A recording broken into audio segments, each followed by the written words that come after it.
Salut la team et bienvenue sur Je Conseille. Aujourd'hui, c'est présentation d'Andromeda Edge en version Deluxe. Allez, c'est parti!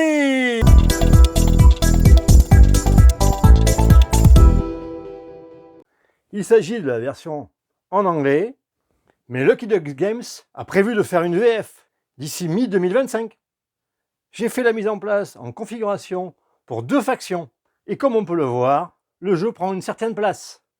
Il s'agit d'un jeu type poste d'ouvrier, représenté ici par des vaisseaux, chaque faction commençant par 3 transports, mais aussi de développement de sa station grâce à différents modules, le tout combiné avec du combat entre factions ou contre les raiders, qui sont les ennemis du jeu. L'ensemble des règles s'explique en plus de 30 minutes. Je vous propose donc de plutôt faire un début d'XP party afin de voir l'ensemble des possibilités du jeu. Et tout d'abord, les conditions de victoire. Comme on peut le voir, il y a une piste autour du plateau. On place le jeton soit à 50 points pour une partie courte, ou 60 pour une partie normale, ou 70 pour une partie longue. Dès qu'une des 2 factions atteint le jeton fin de partie, chaque faction fait un dernier tour, et ensuite on fait le scoring final. Et la faction qui a le plus de points remporte la partie, bien sûr. La mise en place est fonction du nombre de factions. Ici 2. Donc il y a 6 tuiles bases que l'on retrouve avec le nom indiqué ici, et 4 planètes. Sur chaque planète, on retrouve des jetons qui sont des lunes. Côté ennemi, ils s'appellent des raiders. J'ai fait leur mise en place en tirant des cartes. Une carte A, une carte B, une carte C et une carte D, que l'on retrouve ici. Pour la carte spéciale S, j'ai pris, comme indiqué dans les règles, pour la première partie, les vorticons. 2 figurines ont été placées en tirant un dé, un 2 et un 4 dans la nébuleuse. De même, j'ai placé 3 modules de type science, industrie, commerce et civilisation. Chaque module est soit opérationnel, soit endommagé dès le début, comme indiqué ici. Une bonne pratique pour ne pas oublier que le module est endommagé, on place un jeton rouge sur le dessus. Ici, on va retrouver toutes les ressources, l'énergie, le titane, la glace, le carbone et les crédits. Les crédits étant une ressource joker, sauf pour l'énergie. 3 factions ont été distribuées pour chaque joueur, et parmi les 3, il faut en garder une seule qui détermine les ressources de départ. Ici, 3 énergies, un carbone, un titane, une glace et 3 cartes tactiques tirées du paquet. Ensuite, on retrouve les avancées sur la piste de progrès dès le départ. Pour la faction jaune, c'est un point science et un point civilisation, comme on peut le voir. Et pour la faction blanche, un point science, un point industrie. Ensuite, on distribue une amélioration pour chaque type de vaisseau, pour blanc et pour jaune, plus l'amélioration spéciale, on va la regarder, pour la faction jaune d'un vaisseau scientifique que l'on retrouve ici, avec le nom de sa faction. Idem pour la faction blanche, avec un chasseur dit Terminator. Et enfin, des capacités spéciales que nous verrons pendant la partie. Chaque faction a placé ses leaders sur le plateau. Un leader par base, comme indiqué, et 2 leaders dans la nébuleuse en lançant un dé. Jaune a eu un résultat de 2 et a donc placé ses 2 leaders ici. Et blanc sur cet emplacement. Enfin, il y a une simulation de bataille pour savoir qui était la première faction. Sachez que c'est blanc qui a gagné et qui se place donc sur un point de victoire, suivi dans l'ordre du tour de jaune à 2 points. C'est donc blanc qui commence. Et le principe du jeu est assez simple. Il n'y a que 2 actions possibles. Soit prendre un vaisseau et l'envoyer dans la galaxie d'Andromède, sur une des tuiles ou dans la nébuleuse, si cela est possible. Soit rapatrier tous ces vaisseaux, c'est ce qu'on appelle un return to base, et les ramener sur les différents modules de sa base afin de les activer. Au début du jeu, pas le choix, il faut commencer par envoyer un vaisseau. Le premier lancement doit être forcément dans une région inoccupée. Blanc décide de se lancer sur la tuile Maximus Field. À chaque fois qu'on se pose sur une tuile, on réalise son action. Puis, on vérifie si un combat est possible. Ici, premièrement, il y a un point d'exclamation, ce qui veut dire que l'événement avance d'un cran. Ensuite, on peut réaliser 2 fois l'action qui est d'acquérir des modules. un module scientifique et un module industrie, ou 2 modules scientifiques ou 2 industries. Si on n'acquiert qu'un seul module, il faut défausser un deuxième module de n'importe quelle piste. Au début du jeu, la faction blanche a 3 titanes, 2 carbones et une glace. Elle a aussi 3 cartes tactiques. Très important, les cartes tactiques sont considérées comme des ressources dans le jeu. Ces cartes tactiques peuvent également, bien sûr, être jouées, comme indiqué sur les textes. J'ai francisé les cartes afin que ce soit plus facile pour les non-anglophones qui sont dans mon groupe. Pour l'instant, il n'en joue pas. Il acquiert d'abord un module scientifique. Il faut payer le coût indiqué au-dessus du module. Ici, un carbone et n'importe quelle ressource. Cela peut donc être une carte tactique. Ici 2 carbones, et ici 2 carbones et une ressource. Idem pour l'industrie, avec un titane et une ressource au choix, 2 titanes ou 2 titanes et une ressource. Il va prendre ce module en payant un carbone et une ressource de son choix, un carbone et une glace qui sont replacés dans la réserve. Il prend la carte, qu'il place à côté de son module scientifique de départ. On n'oublie pas d'indiquer qu'il est toujours endommagé. Il ne peut donc pas être encore utilisé. Il pourrait racheter sur la même colonne, mais il préfère prendre un module industrie pour un titane et une ressource de son choix. Il paye un titane et il défausse une carte pour faire la ressource de son choix. Comme on peut le voir, sur les modules d'industrie, il y a un demi-cercle qui permet, par connexion, de créer un cercle entier. Il est donc possible de placer une lune qui aurait été récupérée. Cette lune pourra être utilisée lors du retour vers la base. Mais nous le verrons plus tard. Pour l'instant, le module est placé ici. Pour chaque module qui est pris, on avance sur la piste de progrès correspondante. Ici, science. Donc blanc avance d'une case. Attention, fait avancer l'événement. Ainsi que sur l'industrie d'une case. Et le symbole indique ici le gain d'une amélioration de vaisseau. On choisit une amélioration de son choix qui vient donc remplacer les capacités de base d'un de ces vaisseaux. Il prend le Terminator, qui était indestructible. À la fin de votre tour, si ce vaisseau est dans le scrapyard, c'est-à-dire suite à un combat perdu, dans cet emplacement, vous pouvez le déplacer sur votre launch bay, c'est-à-dire le ramener automatiquement disponible. De plus, il bénéficie de la capacité attaque. Cette capacité est particulière car elle permet, lors du premier launch, de se placer dans une région déjà occupée, ce qui est normalement interdit. La tuile est posée ici. Et de plus, à chaque fois que l'on réalise une amélioration, on gagne un vaisseau gratuitement.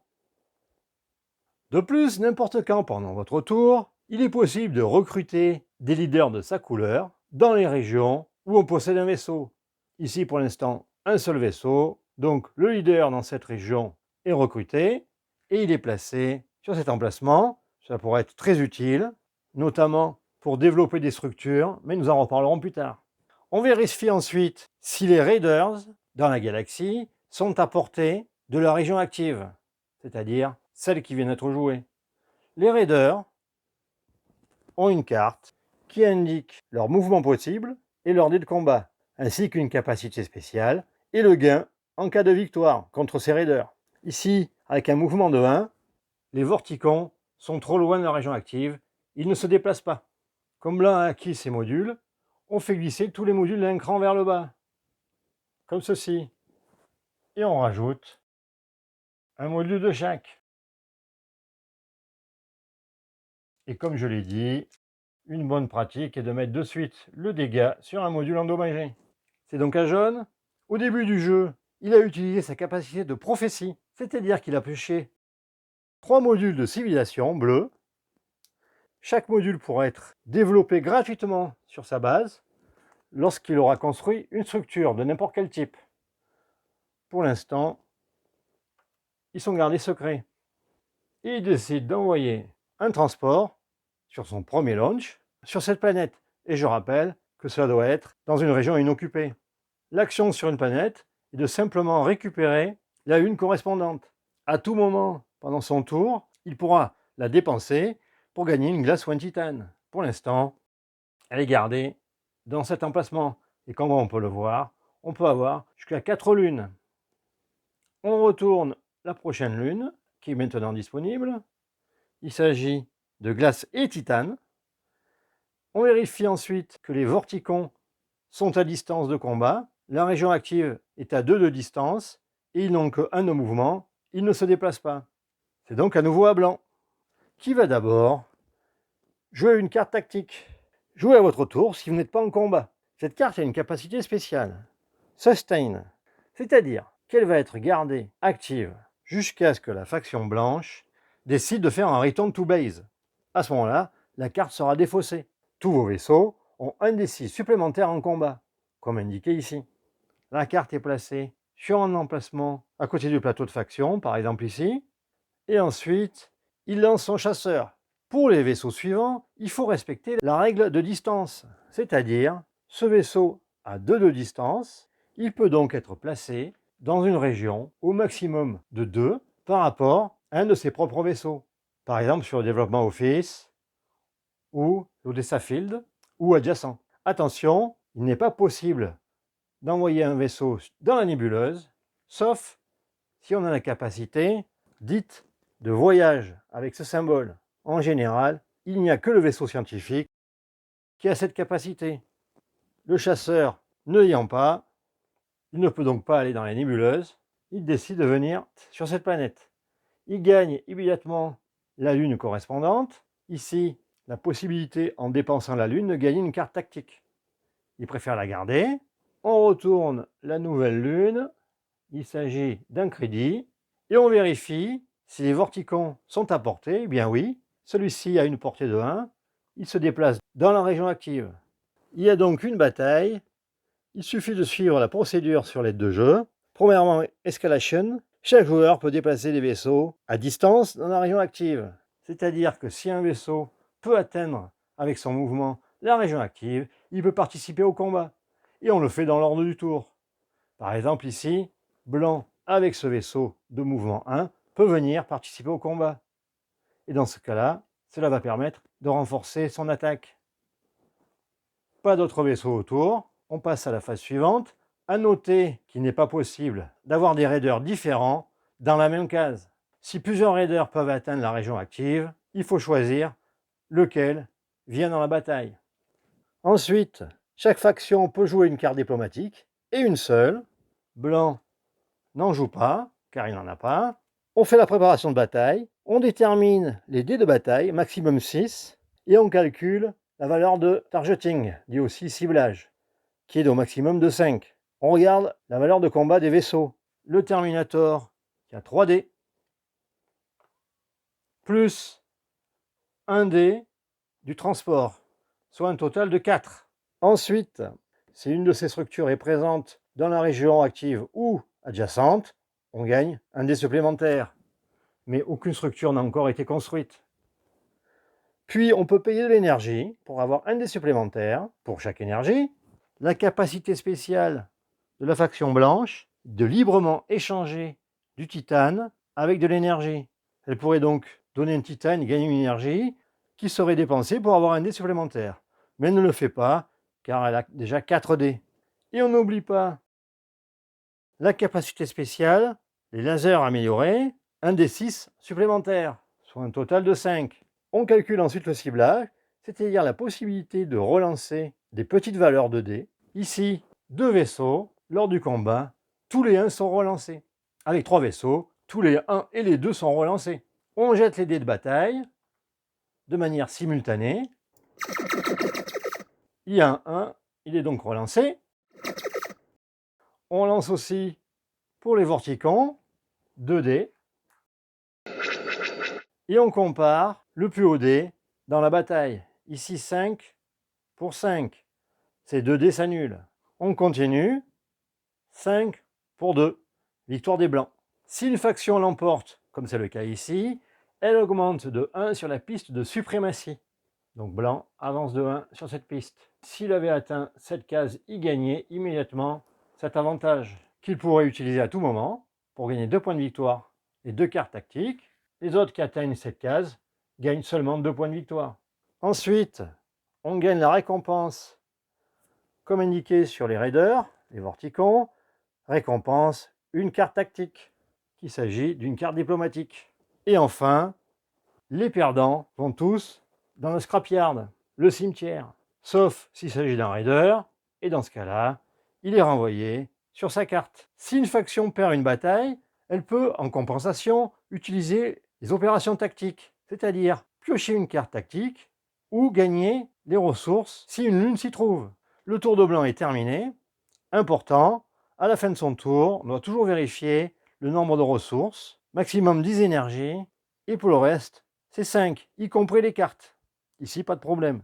On passe à jaune, qui va envoyer son transport à 1 de distance, autour d'un de ses vaisseaux. Il peut prendre un risque ici, qui va déclencher une bataille, mais en contrepartie, gagner ce type de ressources. Il prend le risque, il gagne cette lune, qui place dans cet emplacement.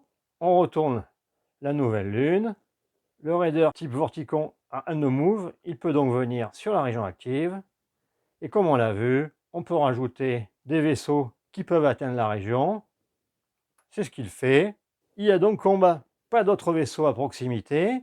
On passe aux cartes diplomatie. Jaune joue une carte. Diplomatie, piocher 3 cartes tactiques. Il a une arme secrète. Jouée pendant les préparatifs de combat. Pendant ce combat, vous avez 2 dés supplémentaires et plus 1 en targeting. Justement, c'est la phase de préparation de bataille. Il joue la carte, il gagne donc 2 dés supplémentaires à rajouter aux 2 dés de combat de ses transports.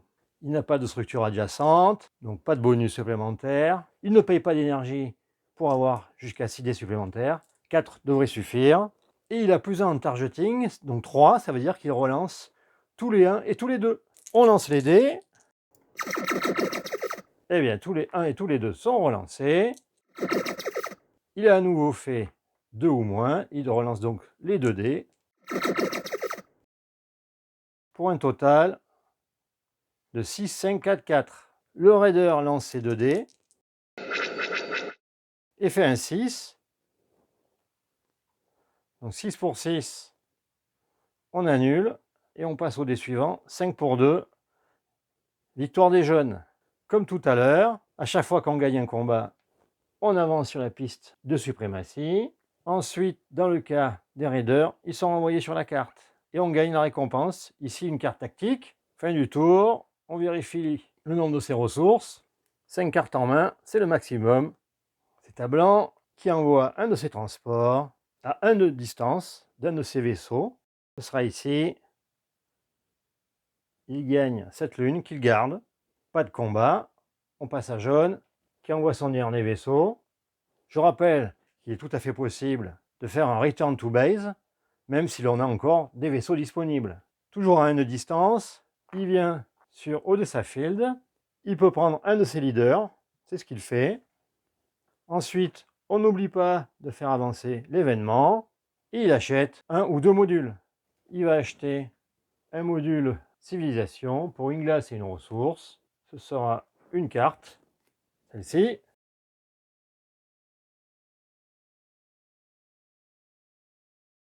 Qu'il place sur sa base, sans oublier le marqueur de dégâts. Il monte sur la piste de progrès, de civilisation, ici. À noter, en atteignant ce niveau, on remonte sa main de carte à 6 en tactique. Et c'est la nouvelle main maximum. Et ici à 7. Il n'a pas les ressources pour acheter un autre module. Il va falloir en défausser un. Ce sera celui-ci, qui est replacé sous le paquet. Et ensuite, on fait glisser les modules restants et on en fait apparaître un nouveau. Fin du tour, c'est à blanc qui va utiliser son dernier transport avec 1 de distance. Il se place ici. On fait avancer d'un cran l'événement. On doit immédiatement révéler une nouvelle planète, comme ceci, que l'on place à la file.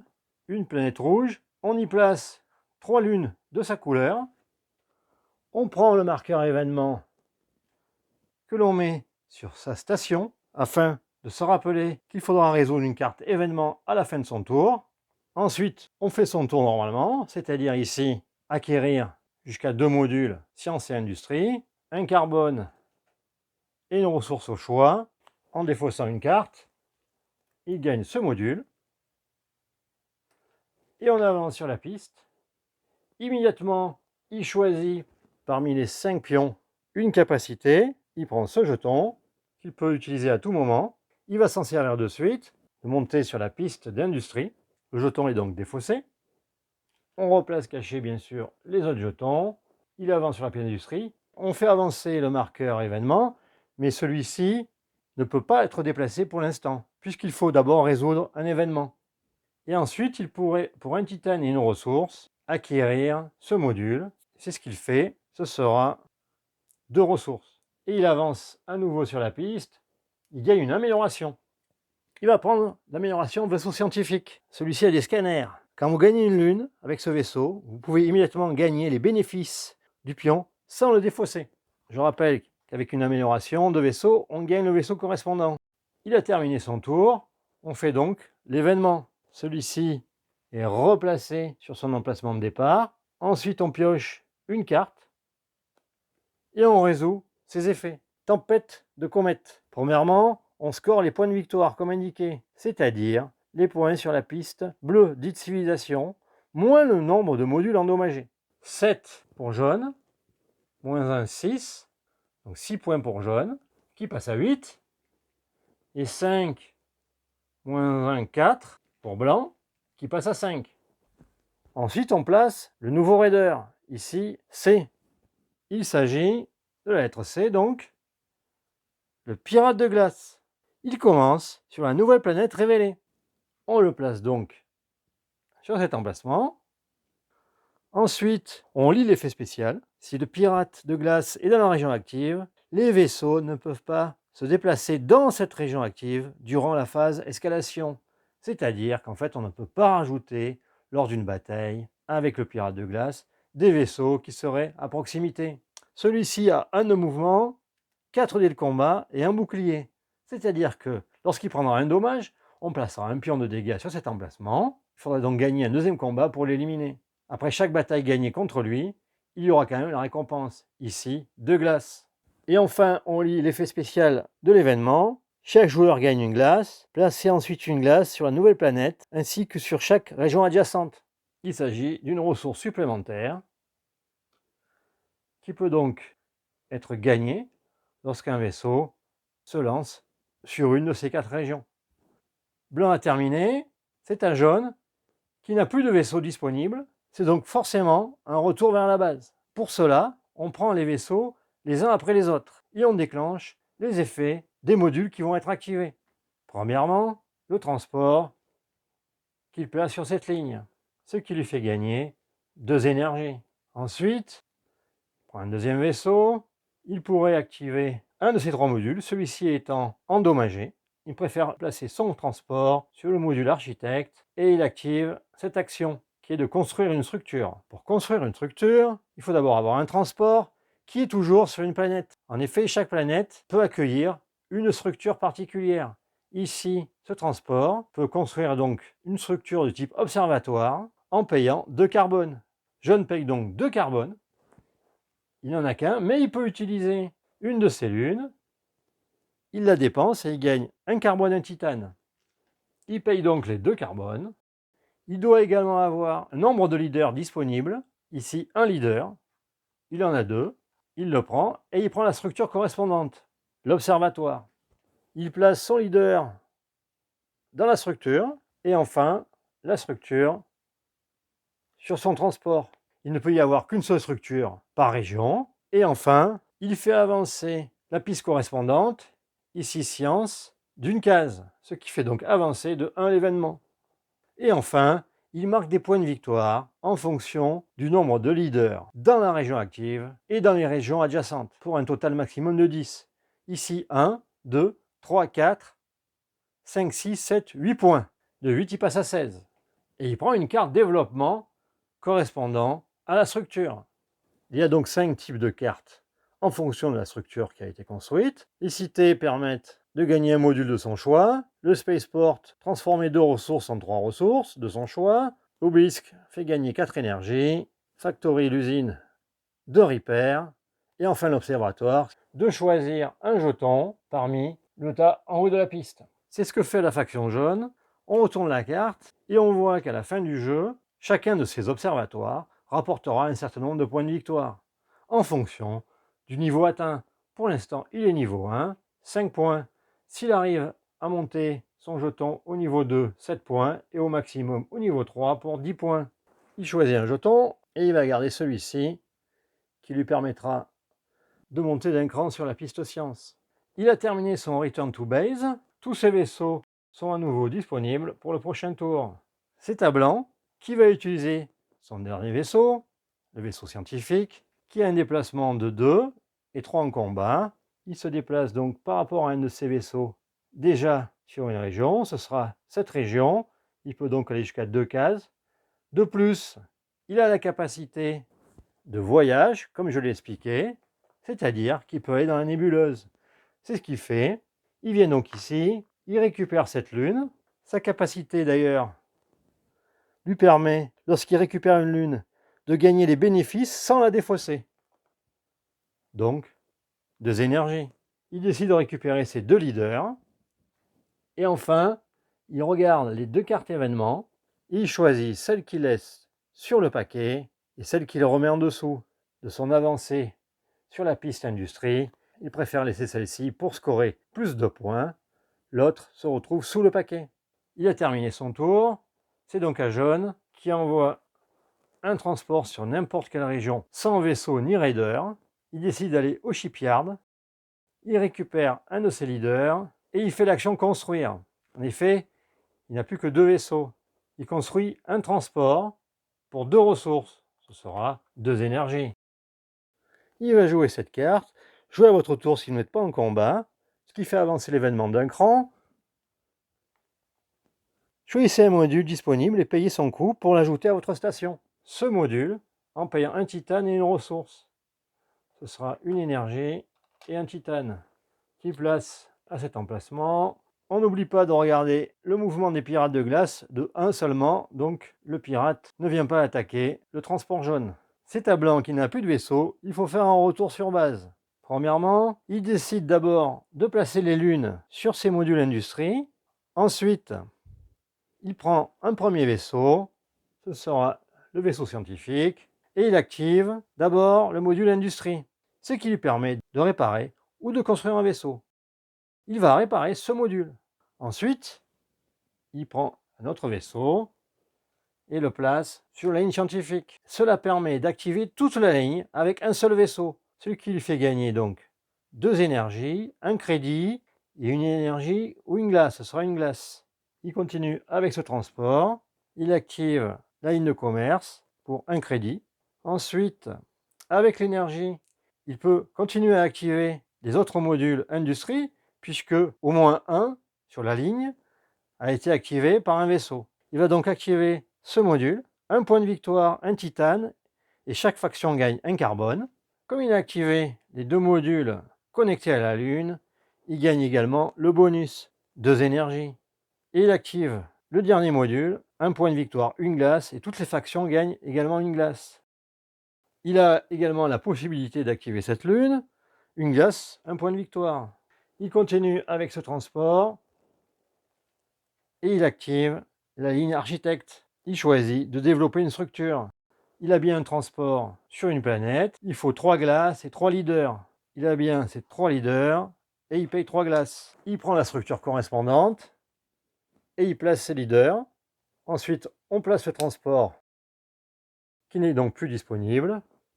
Il marque autant de points que les leaders dans sa région, plus adjacent à 3, 4, 5, 6, 7 points.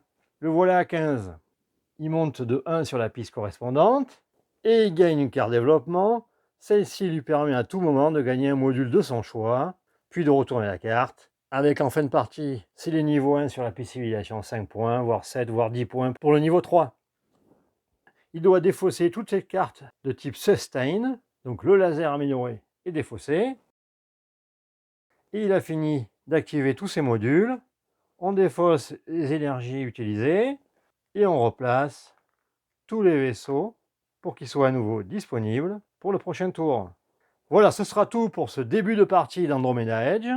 Comme vous pouvez le voir, le principe du jeu est assez simple. Envoyer un vaisseau, activer la région, ou ramener ses vaisseaux pour activer ses modules dans sa base. Mais bien sûr, il y a beaucoup de subtilités, notamment lors des combats avec les raiders ou entre factions, mais aussi récupérer ses leaders, construire des structures, sans oublier de monter sur les pistes de ressources. En effet, celles-ci sont très importantes, car elles vont vous rapporter des points de victoire à la fin du jeu. Dès qu'une faction atteint le jeton de fin de partie, ici pour une partie courte à 50, on fait un dernier tour, y compris la faction qui a déclenché la fin de partie, puis on fait le scoring final. Comme indiqué, en premier, on regarde les points de victoire des pistes de progrès. Pour blanc, 8 plus 9 plus 4 plus 5 plus 6, soit un total de 32 points. Et pour jaune, 7 et 5, 12, 16, 21, 28. Mais bien sûr, on peut faire beaucoup plus pendant la partie. Ensuite, les niveaux de développement, c'est-à-dire quel niveau on a atteint par rapport aux structures que l'on possède. Ici, niveau 1 pour la faction blanche, ce qui lui rapporte donc 5 points. Et pareil pour jaune, qui n'a pas encore atteint le niveau 2. Puis, on fait le bonus de commerce. Si on a atteint le niveau 1, on va scorer 1 point pour toutes les ressources que l'on a gardées pour la fin de partie, y compris les cartes, ne l'oubliez pas. Si on a atteint le niveau 2, 2 points par ressource. Ensuite, les modules civilisation de fin de partie. Comme je l'ai dit, il peut y avoir les modules pour le scoring final. Gagner 2 points de victoire pour chaque pion lune que vous avez. Maximum 10 points. À condition, bien sûr, d'avoir réparé le module concerné. Petit oubli, la faction jaune, après avoir construit une structure, aurait pu gratuitement placer un module civilisation parmi les 3 piochés en début de partie, par exemple l'ambassade intergalactique. Ensuite, on enlève 2 points de victoire par module endommagé. Donc là, pour la faction jaune, 4 points. Les leaders, on regarde les leaders restants, 1 point de victoire par leader restant dans sa faction, ici 1 point et là 2 points. Et enfin, les éventuels bonus dus à votre faction. En cas d'égalité, c'est la faction qui a le plus de modules qui l'emporte. S'il y a encore égalité, c'est le nombre de ressources. Voilà donc pour ce début de partie d'Andromeda Edge. Comptez 2h30 pour votre première partie si vous jouez à 3 et 3 heures si vous jouez à 4. Mais le jeu est très agréable, on ne voit pas le temps passer car il y a toujours des actions intéressantes à faire. Vous ne verrez pas tous les différents raiders pendant la partie. En effet, ils apparaissent en fonction de la carte événement. Enfin, sachez qu'il y a de nombreuses stratégies différentes en fonction de votre faction et de la façon dont vous allez développer les structures sur le plateau. Le livret de règles est très bien fait, avec de nombreux exemples, et aussi une version 2 contre 2, ainsi qu'un mode solo, avec un glossaire de toutes les icônes en fin de livret. Et enfin, sachez qu'il existe aussi un appendice qui explique tous les modules, tous les types de raiders, ainsi que la plupart des cartes tactiques. Voilà, comme vous vous en doutez, j'ai beaucoup apprécié le jeu, et j'en suis à une dizaine de parties, et le plaisir est toujours là. Allez, merci d'avoir suivi cette vidéo, et à très bientôt sur Je Conseille.